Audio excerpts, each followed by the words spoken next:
আওয়ামী লীগ সরকারের পতনের পর আজ প্রথম সমাবেশের আয়োজন করেছে বিএনপি। তাতে খালেদা জিয়া সহ বিএনপির ভারপ্রাপ্ত চেয়ারম্যান তারেক রহমান ভার্চুয়ালি বক্তব্য দেন। এর মধ্য দিয়ে ৭ বছর পর জনতার সামনে বক্তব্য রাখলেন খালেদা জিয়া। দীর্ঘদিন অসুস্থ থাকার পর আপনাদের সামনে কথা বলতে পারার জন্য আল্লাহর কাছে শুকরিয়া আদায় করছি। এ সময় আপসীর নেত্রী বেগম জিয়া আরও বলেন, দীর্ঘ আন্দোলন সংগ্রামের মধ্য দিয়ে ফ্যাসিবাদী সরকারের হাত থেকে মুক্তি পেয়েছি। বৈষম্যহীন সমৃদ্ধ বাংলাদেশ গড়তে সকলকে ঐক্যবদ্ধ থাকতে হবে। দীর্ঘ আন্দোলন সংগ্রাম ও ত্যাগের মধ্য দিয়ে আমরা ফ্যাসিবাদী অবৈধ সরকারের কাছ থেকে মুক্তি পেয়েছি।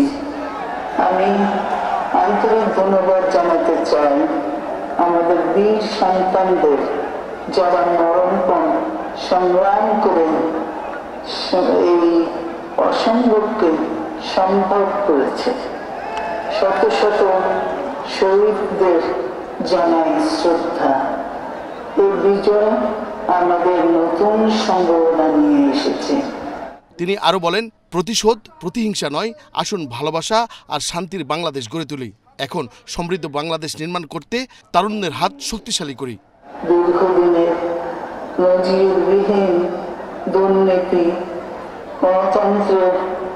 গণতন্ত্রের ধ্বংসের স্তূপের মধ্য থেকে আমাদের নির্মাণ করতে হবে এক সমৃদ্ধ বাংলাদেশ। ছাত্র তরুণরাই আমাদের ভবিষ্যৎ।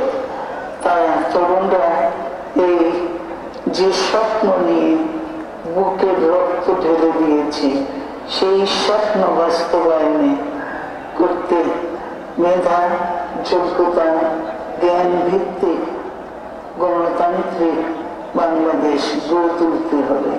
ছাত্র জনতার আন্দোলনের মুখে ৫ই আগস্ট হাসিনা সরকারের পতনের পর রাষ্ট্রপতির নির্বাহী আদেশে আপসীর নেত্রী খালেদা জিয়ার মুক্তি হয়। আধুনিক বাংলাদেশ নির্মাণে আসুন আমরা তরুণদের হাত শক্তিশালী করি।